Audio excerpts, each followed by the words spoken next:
सौरभ भाऊला आम्ही भेटलोय आज ब्लॉग बघून. हा बघू शकता तुम्ही सौरभ भाऊ बिग फॅन आहे सौरभ भाऊ. नमस्कार मित्रांनो, आजच्या ब्लॉग मध्ये आपलं स्वागत आहे. तर काय चाललंय यार लाईफ मध्ये मला तेच कळत नाहीये. सकाळी उठायचं, कॉलेजला जायचं, कॉलेजवर नाही यायचं, परत संध्याकाळी झोपायचं, परत सकाळी लवकर उठायचं आणि परत पळायचं. आणि त्यात ते आमची इंजिनिअरिंगचे पोरं हे असे उद्योग करून ठेवतात. तर काय सांगणार त्यांना, तुम्हीच सांगा बरं. काही आहे का त्याला, काही तथ्य आहे का त्या गोष्टीला? तर नाही का, विषय म्हणजे काय माहिती का, आम्ही जर लेक्चरला जरी बसलेलो राहिलो ना, तरी इकडे नाही का पीसी मध्ये हे कर ते कर तेच चालू राहतं आमचं. बाकी काय चालणार आहे.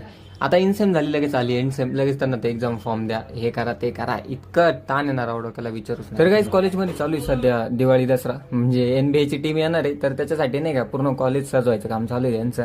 तर ते म्हणजे विचारूच नका, ते कॉलेजवाले जे नाही करायचं ते पण करून ठेवत आहे आता सगळं, नाही का पूर्ण सगळ्या फॅसिलिटी. तर काही उमेदचा माझा त्याच्यावरच विषय चालू होता, नाही का, म्हणजे कॉलेजमध्ये काय चाललंय, काही नाही, काय नवीन होतं आणि काय जुनं होतं ते नाही का, त्याच्यावरच आमची थोडीशी चर्चा चालू होती.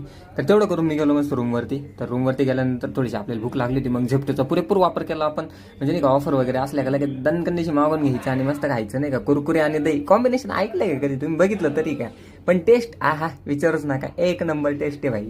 तर आजचा ब्लॉग कसा वाटला कमेंट बॉक्समध्ये नक्की सांगा. धन्यवाद.